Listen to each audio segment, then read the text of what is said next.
Bienvenido del pergamino a la digital, la transformación moderna de los libros históricos. Hola a todos. Uy, hoy nos espera una aventura literaria. Nos sumergimos en el primer capítulo de Redoble de Tambores, Orgullo y Prejuicio, de la increíble Jane Austen. Un clásico. Un clásico que tú mismo propusiste, ¿verdad? ¿Sí?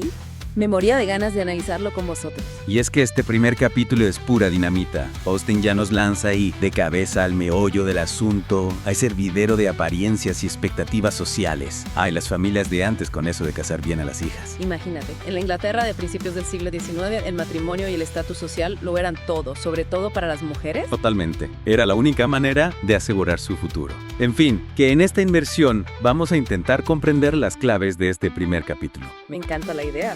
Vamos a diseccionar esas presiones sociales, las primeras pinceladas de los personajes y cómo la llegada de un soltero rico al pueblo pone todo patas arriba. Exacto. Y todo esto, claro, con nuestra mirada moderna, como si estuviéramos charlando tranquilamente sin ponernos demasiado académicos. Me parece perfecto. Venga, pues empecemos por el principio. La señora Bennet llega toda emocionada, casi sin aliento, para contarle al señor Bennet que Netherfield Park ha sido alquilado. Y no a cualquiera. A un joven de gran fortuna del norte de Inglaterra. Ahí es nada. Ya desde la primera frase, Austen nos da una pista de lo que va a ser la novela. Totalmente. Dinero, juventud, un hombre soltero. La combinación perfecta para la señora Bennet. Sin duda. Y fíjate, la fuente de la noticia es la señora Long, una vecina un poco chismosa. Claro, esto nos habla de la importancia de rumores y las redes sociales de la época. Que no eran Twitter ni Instagram precisamente, ¿eh? Pero cumplían la misma función. Los cotillos corrían como la pólvora. Ya te digo. Y la información buena. Que si llegó el lunes en un carruaje tirado por 4 caballos, que si quedó prendado de la casa, que si el trato se cerró en un santiamén. Y que se instalará antes de finales de septiembre, con algunos sirvientes llegando en cuestión de días. Un no parar. Pero lo más curioso es la reacción del señor Bennet. ¿Verdad? Él, tan tranquilo, casi indiferente. Tan pragmático como siempre. ¿Por qué crees que Austen nos presenta este contraste tan marcado entre los dos? Bueno, yo creo que ya desde el principio nos está mostrando las personalidades tan distintas de ambos. Sí, la señora Bennet, impulsiva, soñadora, obsesionada con casar a sus hijas. Y el señor Bennet, más cínico, observador, quizás un poco resignado a las locuras de su mujer. Exacto. Y a partir de aquí, la trama empieza a tomar forma. Porque para la señora Bennet, la llegada de este joven rico no es una simple anécdota, es la gran oportunidad. El bomboncito que puede solucionar el futuro de sus 5 hijas. ¿Cuál? Y por eso le insiste tanto a su marido para que vaya a visitarlo cuanto antes. Es que para ella es fundamental que la familia Bennet sea la primera en entablar contacto con el recién llegado. Claro, si no lo hacen, adiós a sus sueños de boda y a una buena posición social para sus hijas. Y fíjate, incluso menciona que Sir William y Lady Lucas, que normalmente ni se molestan en visitar a los nuevos vecinos, van a ir a toda prisa. Imagínate la presión social que debía haber en aquella época. Era tremendo. Y el señor Bennet, con su fino sentido del humor, le responde que no promete nada. ¡Qué pícaro! Y luego suelta ese comentario sobre escribirle al señor Bingley, dándole su consentimiento para que se case con la que él quiera de sus hijas. Y no se olvida de mencionar a su pequeña Lizzie, claro. Ahí vemos su debilidad por Elizabeth. Pero, ¿qué te parece esta reacción? A mí me da la sensación de que el señor Bennet se divierte un poco con la obsesión de su mujer, pero al mismo tiempo se preocupa por el futuro de sus hijas. Sí, creo que tienes razón. Bajo esa capa de ironía se esconde un padre responsable. Exacto. Y avanzamos un poco en la trama y descubrimos que efectivamente el señor Bennet fue a visitar al señor Bingley. Y la señora Bennet se vuelve loca de alegría. ¡Qué excelente padre tienen, chicas! Ya sabía yo que lo convencerías, dice.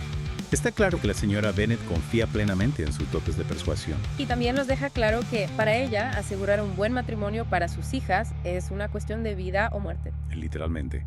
En aquella época, el futuro de una mujer dependía en gran medida de su marido. Y fíjate en este detalle, la señora Bennet ya está imaginando a su hija Lydia bailando con el señor Bingley en el próximo baile. Y eso que Lydia es la más joven y alocada de todas. Ah, y la señora Bennet y sus fantasías. A veces se deja llevar por su entusiasmo. Totalmente. Y por fin llega el momento clave del capítulo. El baile en Melton. Ahí es donde conocemos en persona al señor Bingley y a su amigo, el señor Darcy. 2 personajes que no pueden ser más distintos. Menudo contraste. Uy, yeah. El señor Bingley, encantador, afable, bailando con todo el mundo. Sí, se integra enseguida con la gente del pueblo. Parece un tipo genuinamente agradable. Exacto. Y además se muestra entusiasmado con la fiesta, incluso lamenta que termine tan pronto. Y ya está pensando en organizar su propio baile en Netherfield. Todo un caballero. Sin embargo, el señor Darcy. Ahí tenemos al personaje misterioso, el que observa desde la distancia, con una aura de superioridad.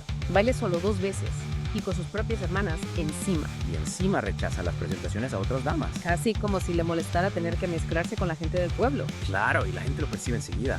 Lo tildan de el hombre más orgulloso y desagradable del mundo. Y ya dan por hecho que no volverá a aparecer por allí. La señora Bennet, por supuesto, se lleva una decepción tremenda. Imagínate, con lo ilusionada que estaba. Y encima, Darcy tiene la mala suerte de menospreciar a una de sus hijas. Eso ya es un pecado imperdonable. Sin duda. Y ahora llegamos a una de las escenas más icónicas de la novela. ¿Te refieres al momento en el que Darcy se niega a bailar? Exacto. Elizabeth Bennet escucha por casualidad la conversación entre Bingley y Darcy. Bingley, todo amigable, intenta convencer a su amigo para que baile. Vamos, Darcy, le dice, tienes que bailar. Me molesta verte ahí parado como un tonto. Pero Darcy, inflexible, le responde. Claro que no voy a bailar, sabes lo mucho que lo detesto. A menos que conozca muy bien a su pareja, claro. En un baile como ese, dice, sería insoportable. Sus hermanas ya están ocupadas y no hay otra mujer en la sala con la que no le suponga un castigo tener que bailar. Menuda frase. Ahí tenemos toda la arrogancia y el elitismo de Darcy condensados en unas pocas palabras. Elizabeth, por supuesto, se queda de piedra. Y este desaire marca el inicio de su prejuicio contra Darcy. Sí, es la primera piedra en el camino de su complicada relación. Una relación que, sin duda, dará mucho que hablar a lo largo de la novela. Volviendo al baile, hay que destacar que no todos son malas noticias. Te refieres a la buena impresión que causa Jane en Bingley. Exactamente. La señora Bennet, al volver a casa, cuenta entusiasmada que Jane fue la más admirada de la noche. Todo el mundo coincidió en su belleza. Y lo más importante, Bingley la encontró bellísima y bailó con ella 2 veces. 2 veces. Eso ya es un indicio de interés. Y solo bailo una vez con Miss Lucas. Un detalle que no pasa desapercibido para la señora Bennet. Y Bingley, además, se informa sobre Jane, se presenta formalmente y la invita a otro baile. No cabe duda de que ha quedado prendado de ella. Y aquí viene otra paradoja interesante. A pesar de sus personalidades tan opuestas, Bingley y Darcy son muy buenos amigos. Es curioso, ¿verdad? ¿Cómo se puede explicar esa amistad? Bueno, Austen nos dice que Bingley valora la facilidad, la sinceridad y la flexibilidad de Darcy. Aunque en realidad son cualidades que él mismo posee. Sí, es como si Bingley admirara en Darcy la seguridad y la firmeza que a él le falta. Y también confía en su juicio. Exacto. Pero Austen también nos advierte de los defectos de Darcy. Es altanero, reservado y desdeñoso. Y aunque tiene buenos modales, no resulta agradable. Mientras que Bingley cae bien a todo el mundo, Darcy tiende a ofender. Una pareja peculiar, sin duda. Volviendo a los cotillos, la señora Bennet escucha por casualidad una conversación sobre que Bingley siente algo por Jane. Claro, eso confirma lo que ella ya sospechaba.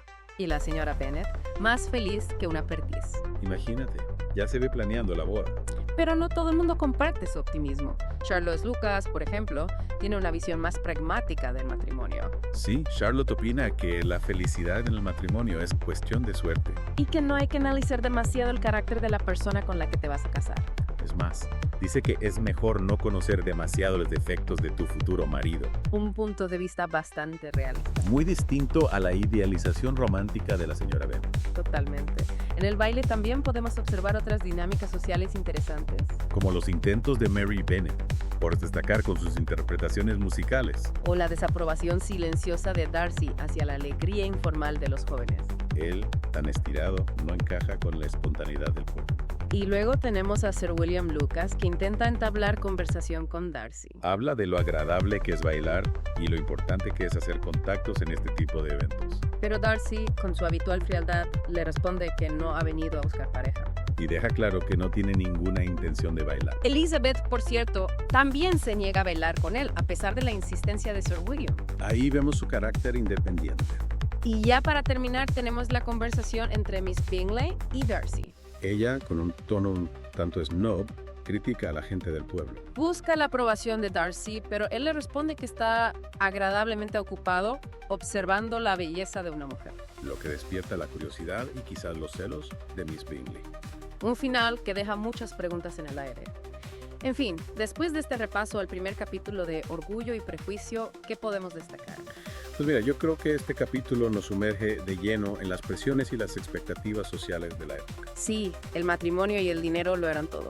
Y vemos cómo la llegada de un soltero rico como Bingley revoluciona al pueblo. La señora Bennet se vuelve loca, claro. Y también observamos el contraste tan marcado entre los padres Bennet. Ella, soñadora e impulsiva, el más cínico y pragmático. Y por supuesto no podemos olvidar la presentación de Bingley Darcy. Dos personajes que representan dos formas distintas de entender el mundo. Uno, abierto y sociable. El otro, reservado y orgulloso. Y ya desde el principio vemos la chispa entre Elizabeth y Darcy. Un choque de personalidades que promete emociones fuertes. Y por último, el capítulo nos hace reflexionar sobre la importancia de las primeras impresiones. ¿Somos tan rápidos para juzgar como la gente de mérito? ¿O somos capaces de ver más allá de las apariencias? Una pregunta que cada uno debe responderse a sí mismo. Y con esta reflexión, nos despedimos.